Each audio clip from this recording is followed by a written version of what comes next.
Hi. Oh my gosh. Hi, everyone. I'm a couple minutes late. So sorry.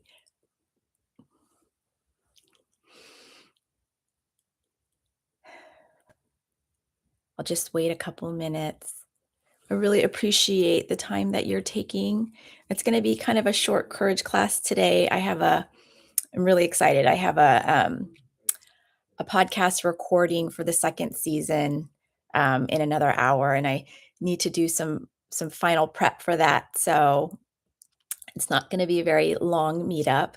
Um, but I wanted to talk today. I was listening to a Jay Shetty podcast this morning, and he was talking about, these aren't his words, but essentially rejecting sort of the timeline or other people's timeline, um, and being like grounded and certain in what feels right and good for you.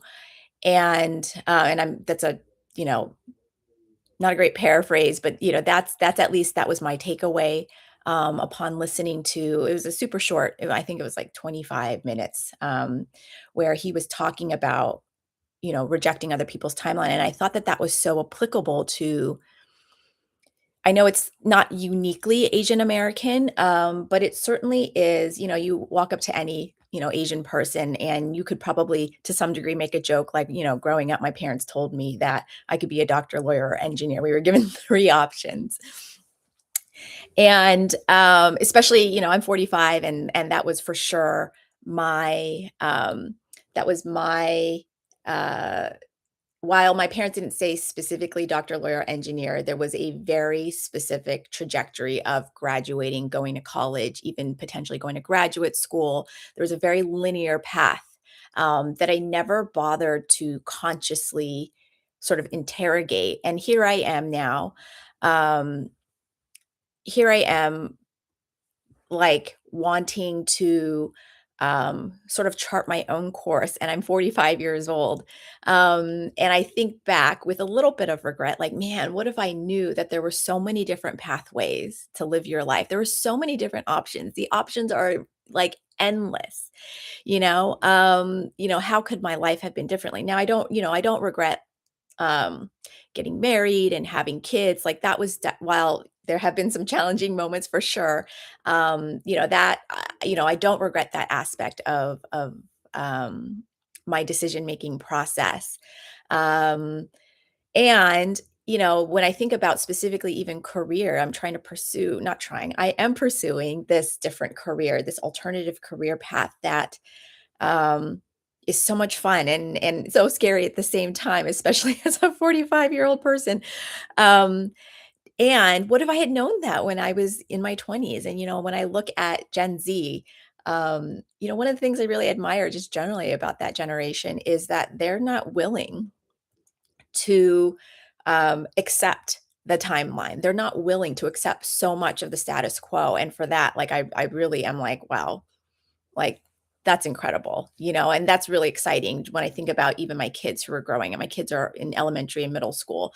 I think it's exciting that they can follow in those footsteps, and they can know that their pathway is for them to determine, for them to, really, engage with, um, and grapple and decide, what's going to be their path, not what do mom and dad want me to do, or not what society, wants me to do, but to really interrogate and think about critically, what's going to be the right thing for them. So, all of this is to say, what am I trying to say? I'm trying to say, like, this podcast that I listened to about timelines and rejecting the timeline that society gave or gives to you, or whoever, that third party is in your life.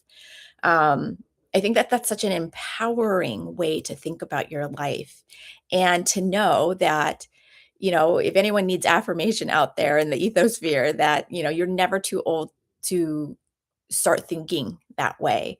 And I think that that is such an exciting and grounding possibility to know that you today can make a choice. And, maybe it's not a career, maybe it's something as small as what am I gonna have for lunch today? Or what snack am I gonna go get in another hour?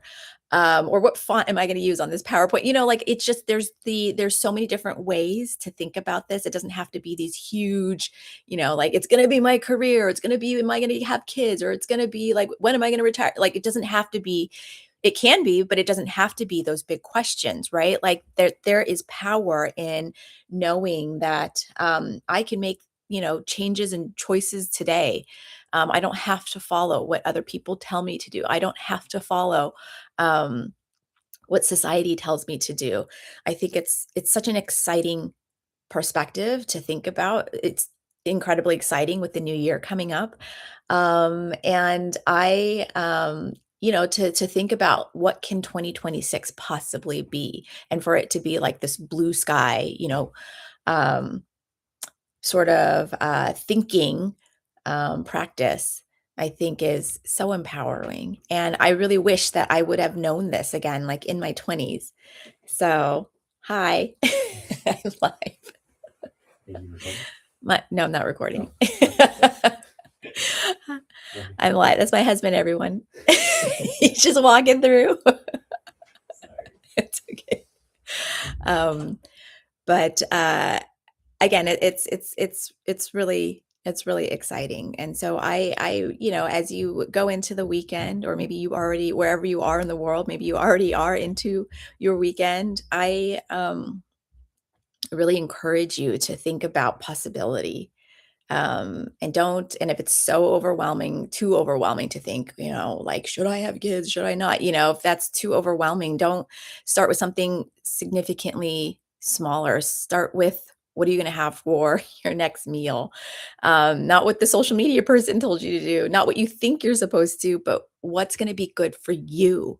And if you allow that to be the key question, what is going to make you feel good? You are the priority. That is incredibly empowering. And that's something that you can do literally right after this. So, all of that being said, I'm sorry today's going to be kind of a short live. Please join me next week at 9 a.m. Pacific Standard Time. Come join me, come hang out, have a cup of coffee or have your lunch if you're based in the US. Um, and I'm going to continue this discussion around empowerment, empowered lives. What I have personally learned in my own journey of rejecting somebody else's timeline and expectations and really taking ownership, extreme ownership for where I am in my life and the decisions that I'm making today. Would love to see you all here next week. I wish you well. Have a great weekend. Bye, everyone.